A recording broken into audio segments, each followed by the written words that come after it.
Most of us men either work too hard and we burn out, or we rest too early and we lose momentum. Transparently, as somebody who's been a full-time entrepreneur for the last 10 years, this is one of my greatest struggles. But I had a few bumps in the road in entrepreneurship, got a wife, 2 children, my life started changing, and I felt myself resting a little bit more. And I won't lie, I felt guilty for resting because all I know is grind. So I decided to do some research so I could get wisdom and insight on when is it the right time to grind and when is it the right time to rest as a man. If you've been struggling with the same thing as me, I got you. But in the book of Proverbs, it says a slack hand causes poverty, but the hand of the diligent makes rich. It says he who gathers in the summer is a prudent son, but he who sleeps during harvest is a son who brings shame. So I said, cool.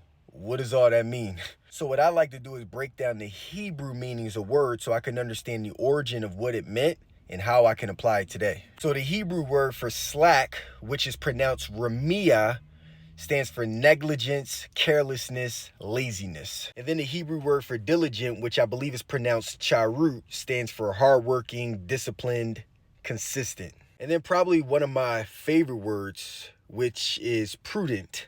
The Hebrew word for that, which I believe is pronounced navon, stands for wise, forward thinking, and understanding when it's the right time. To me, when a book says that a slack hand leads to poverty, it means neglect leads to loss, right? Like financially, spiritually, and in your marriage. And then when it says, but the hand of the diligent makes rich, to me that means that the man who stays consistent, despite how hard it gets, is ultimately going to reap the reward at the end of the tunnel. To me, when it says that he who gathers in the summer is a prudent son and he who sleeps during harvest is a son who brings shame, it means that a wise man understands that every season requires a different action. In simple terms, if you're working when you should be resting, you'll burn out, and if you're resting when you should be working, you'll lose momentum. But I was still left with this question of how do I know when I should be working and when I should be resting? If that's your question, I got you. You are in the season of working if, number 1, you are building something that does not yet exist. Number 2, you don't have financial or structural security yet. Number 3, you feel this urgency in your spirit to take action. Number 4, you still have major weaknesses in your discipline, your character, or your fitness. You know that you are in your season of resting if, number 1, you've been building something for quite a while and it's now stable and running well.